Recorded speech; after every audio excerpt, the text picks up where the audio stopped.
A lot of this isn't going to make sense to you, and I'm sorry about that. I'm just going to start at the beginning, with the house.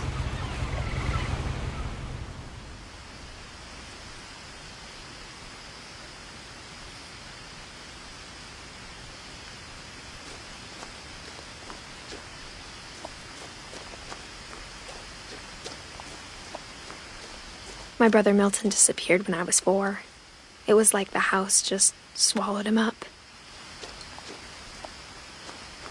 Someone had put up a chain-link fence, but it looked like I wasn't the first person to hop it.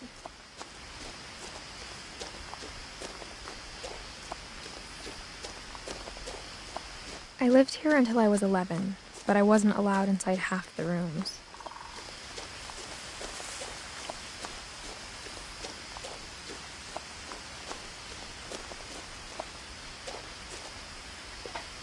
Inside the mailbox were bills from 7 years ago, marked urgent, open immediately. I hadn't been back since my brother Lewis's funeral.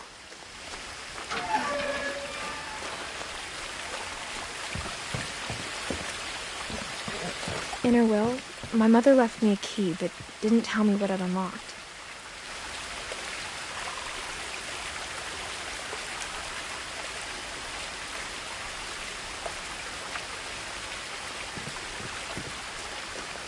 Maybe she thought I'd know, or she thought the mystery would be enough to bring me back.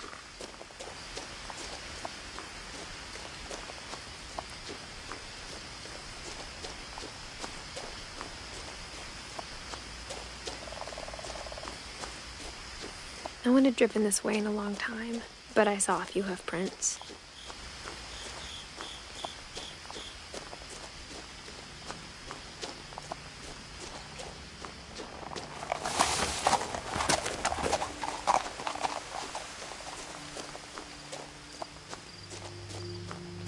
The truth is, even after I inherited the house, I never thought I'd come back to it.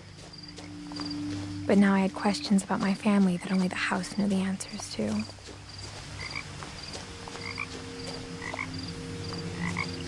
The house was exactly like I remembered it, the way I'd been dreaming about it.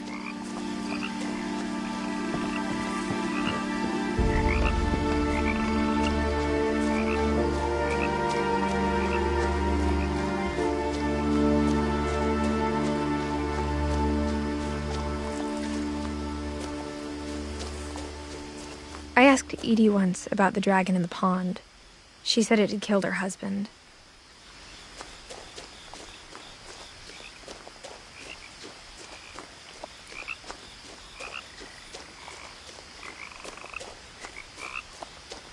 As a child, the house made me uncomfortable in a way I couldn't put into words.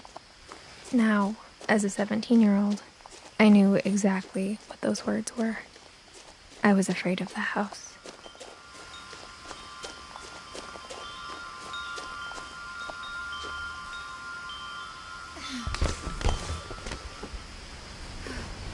Crawling through the doggy door used to be a lot easier when I was 11.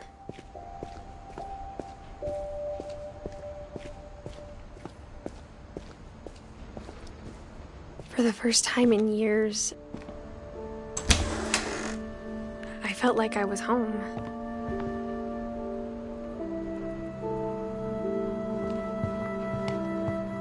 But instead of a family, there were just memories of one.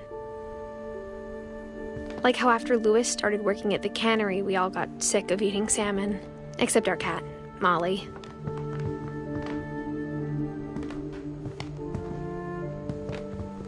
Or how only one restaurant would deliver to our house, so we had Chinese a lot.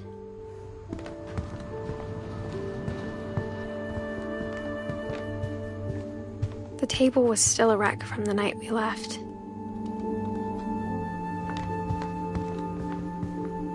It was like a bomb had gone off, killing everyone but sparing the furniture. My mom was the only one of us who could imagine Great-Grandma Edie living in a nursing home. Nothing in the house looked abnormal.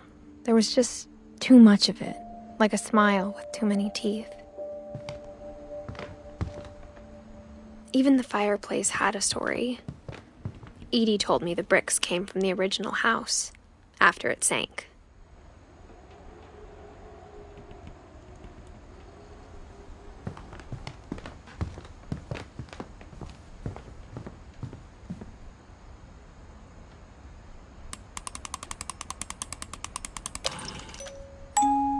Great-Grandpa Sven built a music box for Barbara, along with the rest of the house.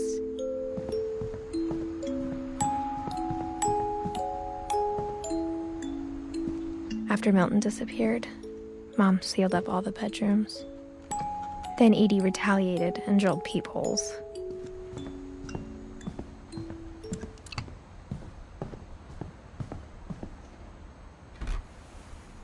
My Grandpa Sam spent 7 years sharing a room with his dead brother, Calvin.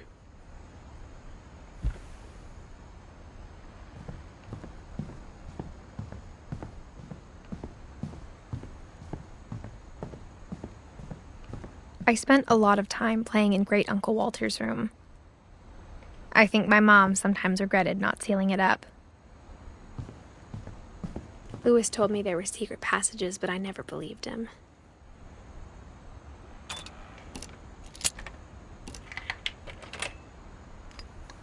Turns out, my mom was really good at keeping secrets. Time to find out what my mom had been afraid of. From the paintings on the wall, it was clear my brother Milton had been here before me. Reading this, maybe it sounds like I had a plan, but I had no idea what was behind that door.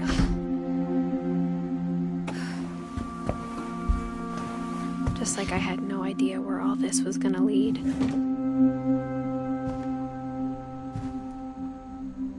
I grew up looking at Molly's room through the peephole. Being inside for the first time, I felt like I'd stepped behind a painting. I got the sense Edie had spent a lot of time here, before my mom sealed the doors.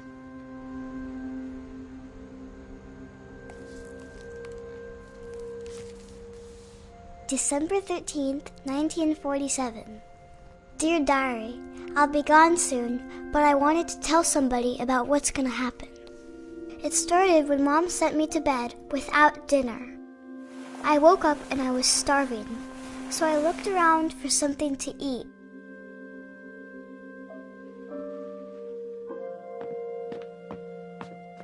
The gerbil food was dry, but I didn't mind it.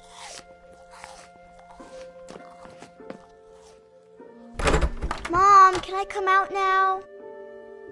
Sweetheart, it's late. Go to sleep.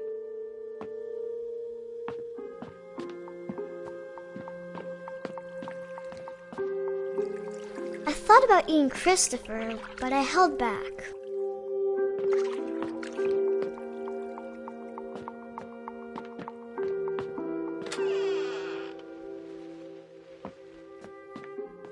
I kept eating and eating.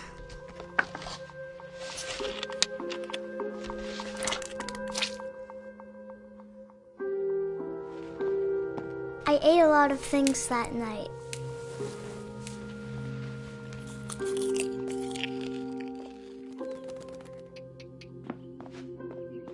Then I heard chirping outside my window. It was a barn swallow going back to her nest. I reached out for her.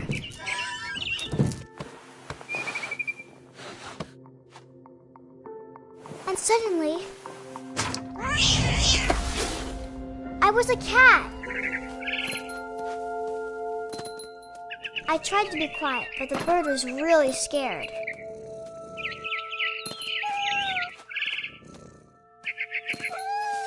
Mom and Dad didn't even look at me.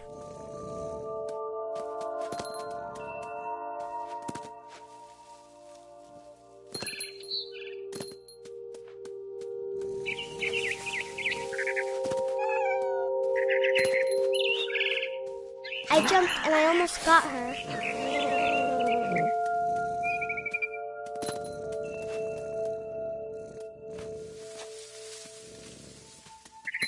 Now I was up in the big tree.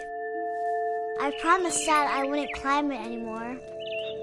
All I cared about was eating that mama bird. I gobbled her up. And suddenly, I was an owl. First, all I heard was the wind. Then I heard little teeth nibbling in the grass.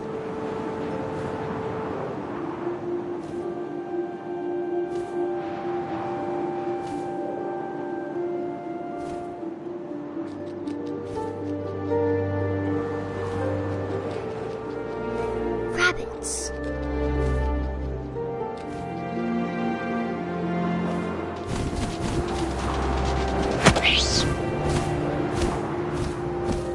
I imagined his face looking up and seeing mine through my talons.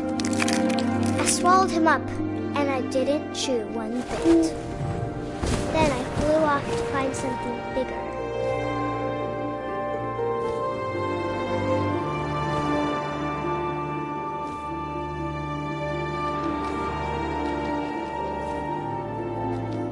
A mama rabbit.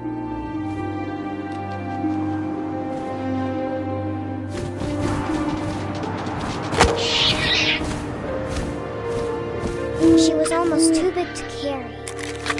I started choking, but I couldn't stop eating. And suddenly, I was a shark.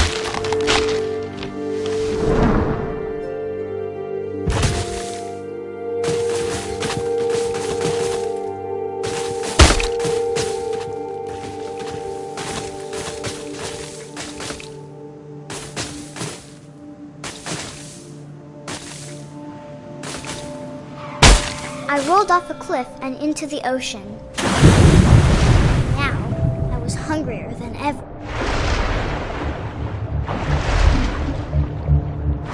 I wanted fat, juicy seals. I tore off her flipper, and it tasted really good.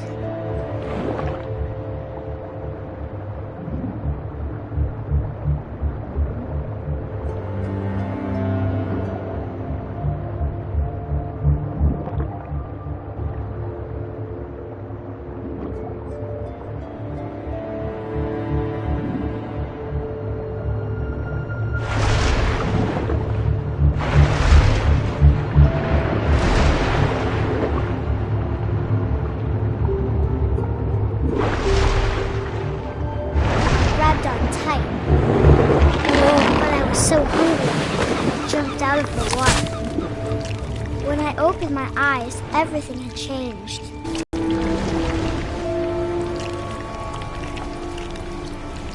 Now I was a monster, and I smelled people everywhere.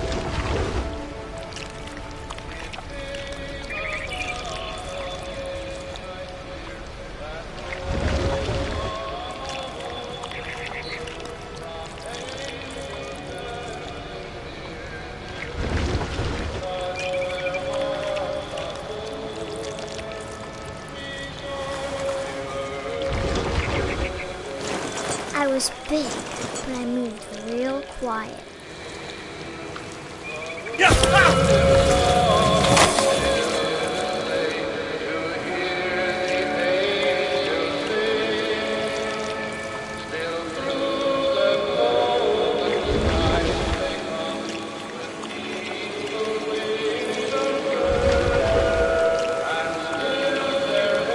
I wanted to stop, but also I didn't.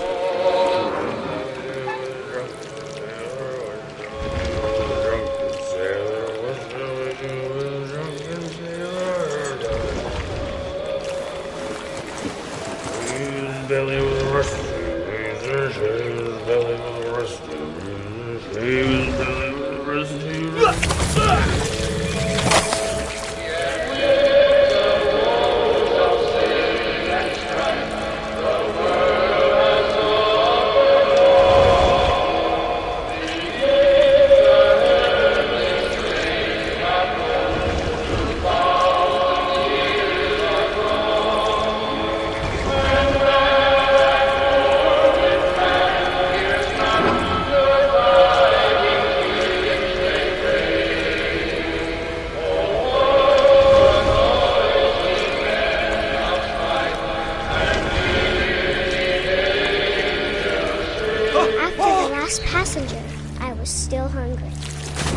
watched the water and I smelled something new. Something I had to have, so I swam towards it. I slithered onto the sand, and the good smell went into an old pipe.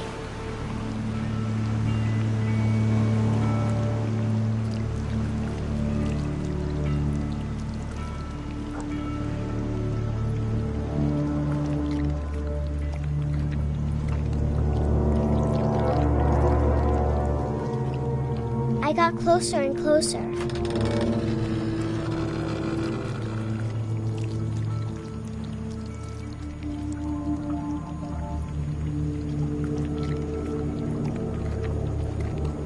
All of my stomach started growling. And suddenly, I was me again. I held my breath for a long time, but I couldn't hear anything. I think it's waiting for me to fall asleep. But it's not going to wait much longer. It needs to feed, and we both know I will be delicious.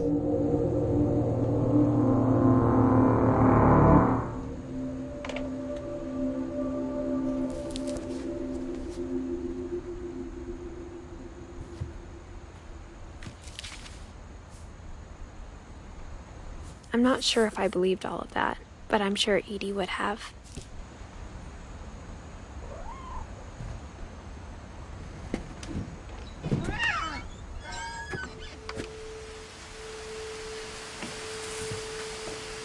This will be obvious later, but my mom never told me any of these stories. Edie would have, but Mom didn't like bringing up the past. Though, when we adopted a stray kitten, she was the one who named it Molly. I spent a lot of time in Great-Grandma Edie's room. Her room was like a museum. For 500 years, the Finches have been famous throughout Norway for their fortune and misfortune. Odin Finch buries the latest victims of the family curse, his wife Ingeborg and their newborn son, Johan. On January 7th, 1937, he set sail with his family and his house, hoping to leave the curse behind. But 40-foot waves off the coast of Washington send the house and Odin to the bottom of the sea. Odin's daughter Edie, with husband Sven and baby Molly, step ashore on their new home, Orcas Island. Odin Finch is the first to be buried in the new family cemetery. His daughter Edie is already dreaming of a new Finch house.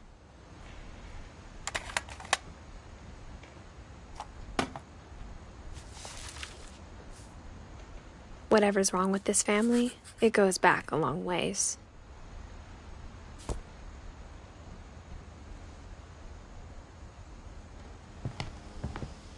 Edie knit me a new pair of gloves every year, just in time to replace the old ones. Louis died a week before we left, but Edie had already started to memorialize him.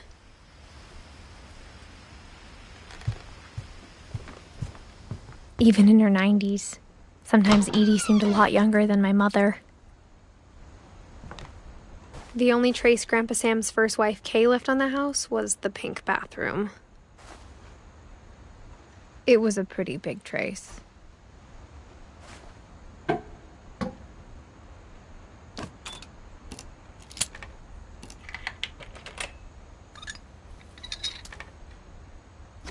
There's a secret in this bathroom.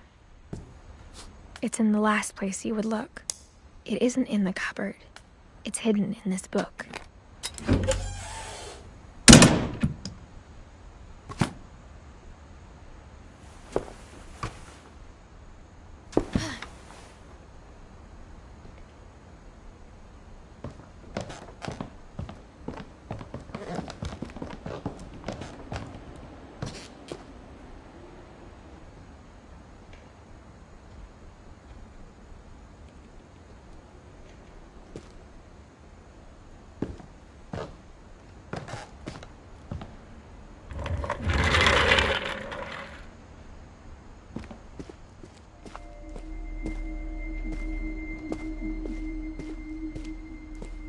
I knew Grandpa Sam had a twin, and that he never talked about him.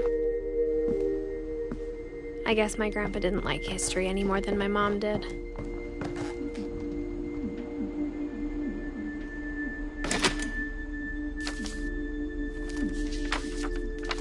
How I Want to Remember My Brother by Sam Finch.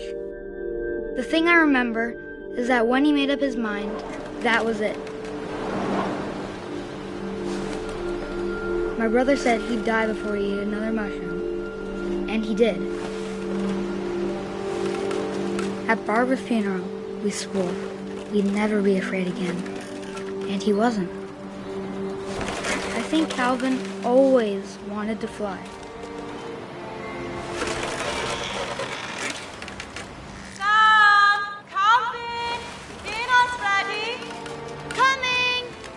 But that day, he finally made up his mind to do it. I told him going around was impossible.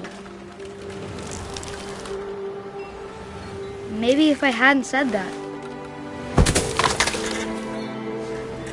Calvin, I'm not gonna tell you again. Maybe if the wind hadn't picked up.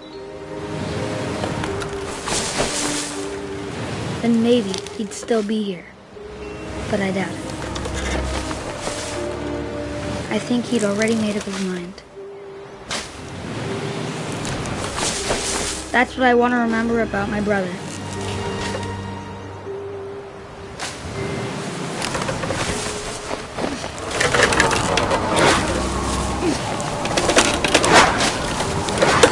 The day he knew, and he did.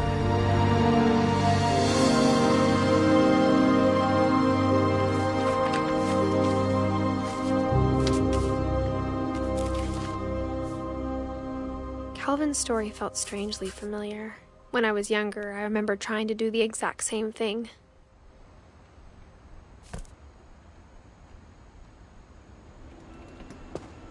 After the funeral, Edie roped off Calvin's half of the room. Mom said Grandpa Sam enlisted at 18 and never set foot in the room again.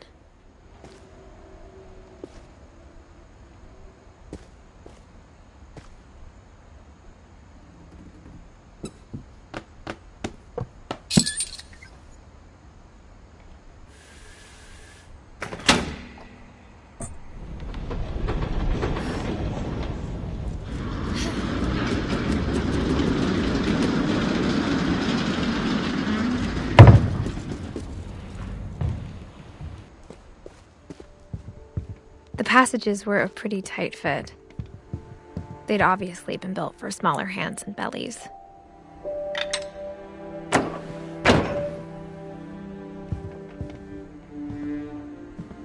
Edie's father, Odin, built the original house. Whenever people ask me about my family, the first thing they always want to know about is Barbara.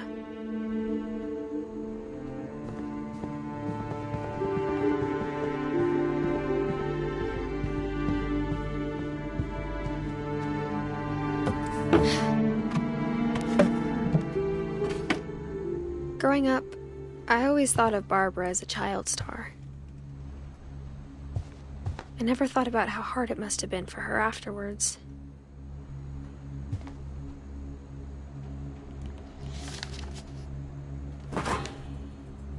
Of all the stories people wrote about Barbara's death, I'm surprised Edie saved this one.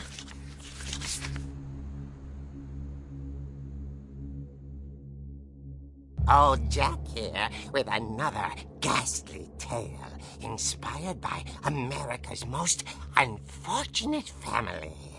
I'm calling it The Surprise Ending of Barbara Finch. As a child star, Barbara was famous for her scream.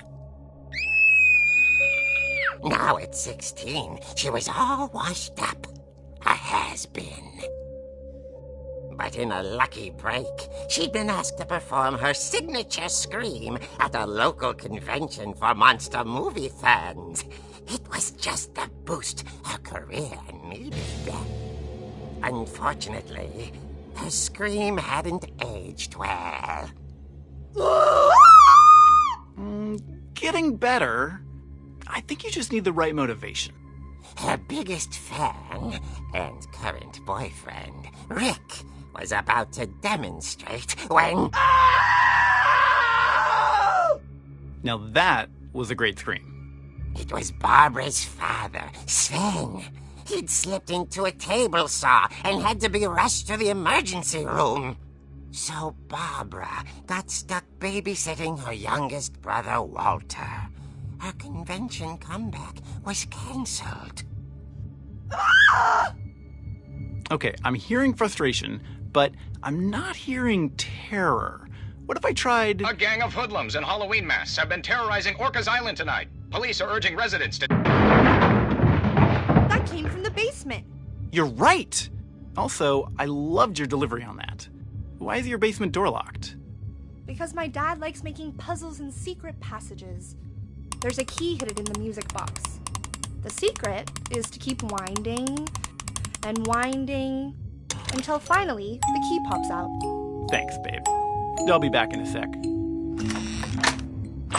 20 minutes later, Rick hadn't returned. So Barbara went to look for him, right on cue. She reached for the music box. And as she wound the key, she listened for Rick, but the house was silent.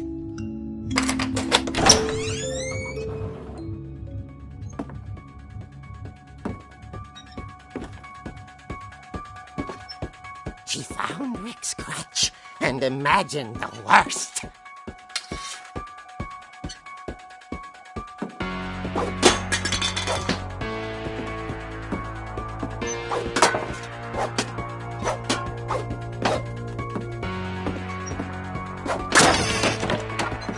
The gang's leader is the infamous Hookman killer, Dr. Carl Hamill, who impaled and then ate his family 10 years ago tonight.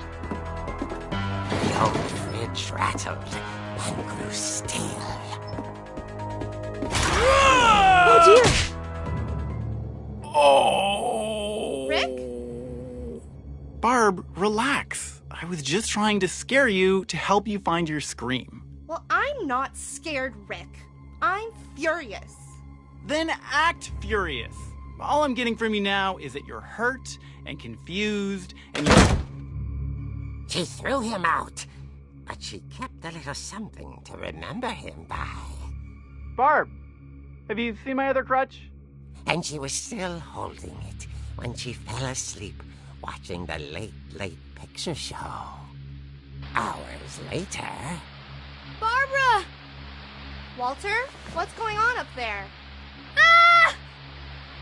Okay, I'm coming up, but if this is a trick, you're dead, Walter.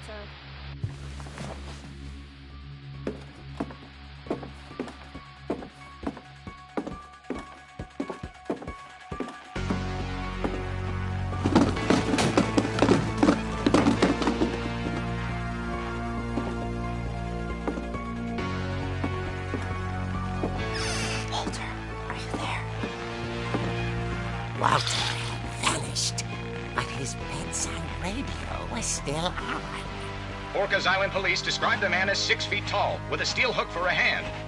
Residents are urged to lock all doors and windows and notify the police of any suspicious activity. Barbara turned, saw the hook man, and was speechless. He was quite smashing.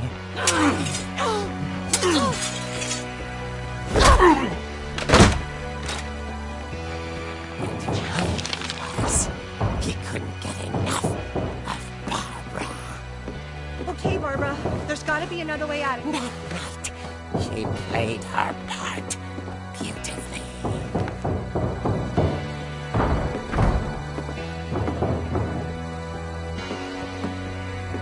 Molly's door hadn't been opened in years. The hinges groaned.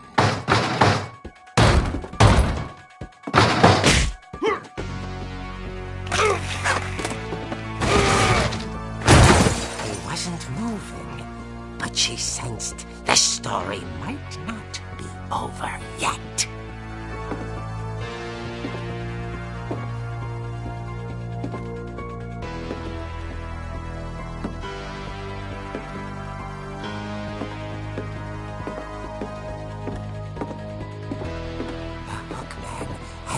vanished.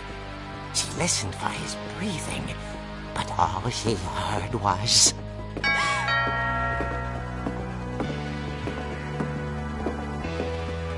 At the door, she heard whispering.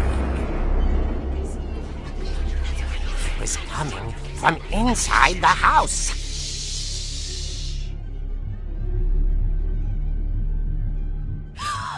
Oh dear. The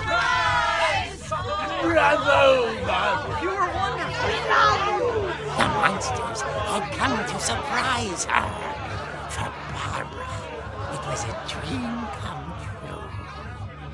Then she saw what kind of monsters they were, and she realized what was about to happen.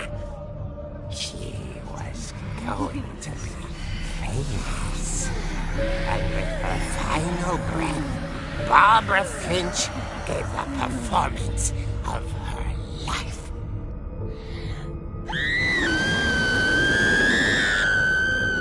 I wasn't there myself, but I hear Barbara was magnificent. Poor girl. She had a taste for stardom. But unfortunately, so did her fans. Of course, the police blamed it all on poor Rick, who disappeared the same night. And little Walter, hiding under his bed the whole time. He took it all pretty hard, but that's another story. As for Barbara, tucked inside the music box is all they ever found of her. Her ear. Now that's what I call a real eerie tale.